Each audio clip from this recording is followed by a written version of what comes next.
పాటు ప్రజలను పట్టించుకుని పాలకులకు ఓటుతో బుద్ధి చెప్పాలని కూటమి ఎమ్మెల్యే అభ్యర్థి గొండు శంకర్ పిలుపునిచ్చారు.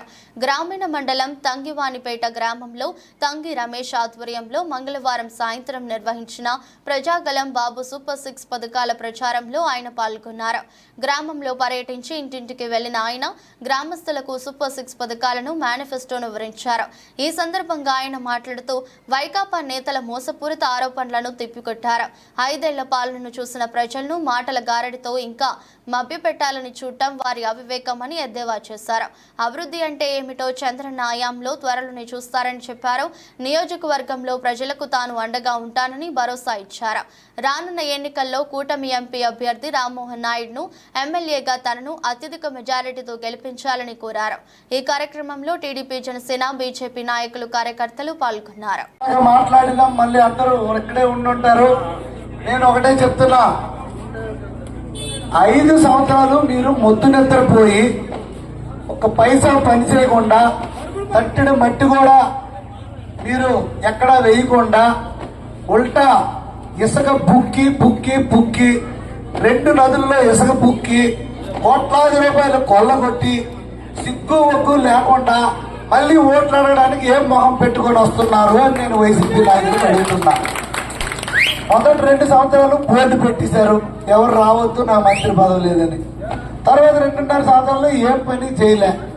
ఇప్పుడేమి మళ్ళీ ఎదురుదాడి నా మీద. ఆడు ఒక రౌడీ. నేనే రౌడీ అయ్యా? నేనే మంటలు చేశానా? నేను రౌడీ అని ఏమైనా శ్రీకాకుళంలో మొత్తం కలింగ్ కాముట్లు అందరూ బంద్ చేసిన దాఖలాలు ఉన్నాయి. నేను రౌడీనా? పేపర్లన్నీ మారుమోగాయి. ఎవరు రౌడీ, ఎవరు హిస్టరీ అందరూ తెలుసు. నేను ఒక సామాన్యమైన కుటుంబం నుండి వచ్చాను కనుక మీరు రాజకీయాలు అనేది స్పోర్టివ్ ఉండాలి. ప్రజలు ఆదరిస్తే గెలుస్తాం, నాయకుడు అవుతారు. ప్రజలు తేడా కొట్టిందా గిరగిరా తిప్పి మూట కట్టి బంగాళాఖాతంలో వేసేస్తారు. అందుకు పొందాగా చెయ్యాల రాజకీయం. వ్యక్తిగత విమర్శలు చేయకూడదు. చెయ్యాలంటే నా దగ్గర చాట అంత ఉంది చెరగడానికి. నీకు చెరిగారంటే మళ్ళీ ఎక్కడికో వెళ్తుంది. అందుకు వ్యక్తిగత విమర్శలు కాదు. నాకు ఒక అవకాశం వచ్చింది, నాకు ఇచ్చారు టికెట్. నేను ప్రజల వద్దకు వెళ్తాను. ప్రజలు నాకు ఆదరిస్తున్నారు. నువ్వు వెళ్ళు, నీకు ఆదరిస్తే నువ్వు, నాకు ఆదరిస్తే నేను. అంతేగాని ఆడెంత ఈడెంత ఇవన్నీ మీకు ఎందుకయ్యా? నువ్వేం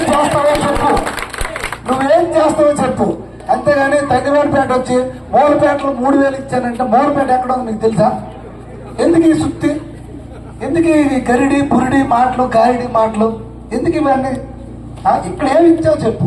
మూలపేట ఎలక్షన్ ముందు 24 కోట్లు పెట్టి 5 కోట్ల శంకుస్థాపన చేశాను. ఎలక్షన్ ముందు దడా అన్ని శంకుస్థాపన చేస్తే ఉపయోగం ఏంటి? ఎవరికి కావాలా?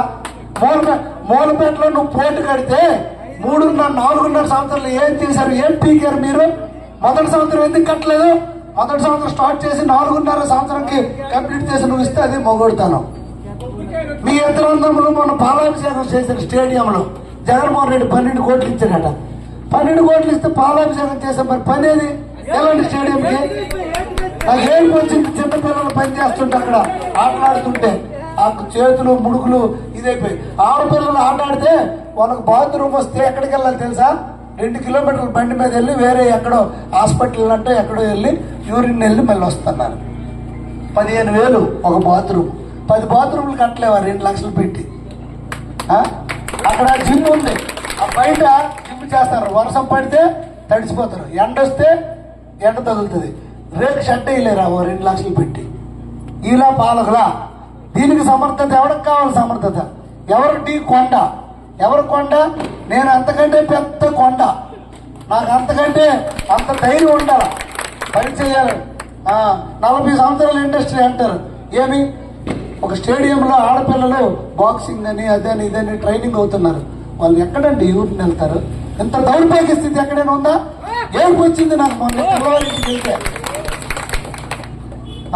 నేను వానోడిపేట రోడ్డు ఎవడైనా వెళ్ళండి.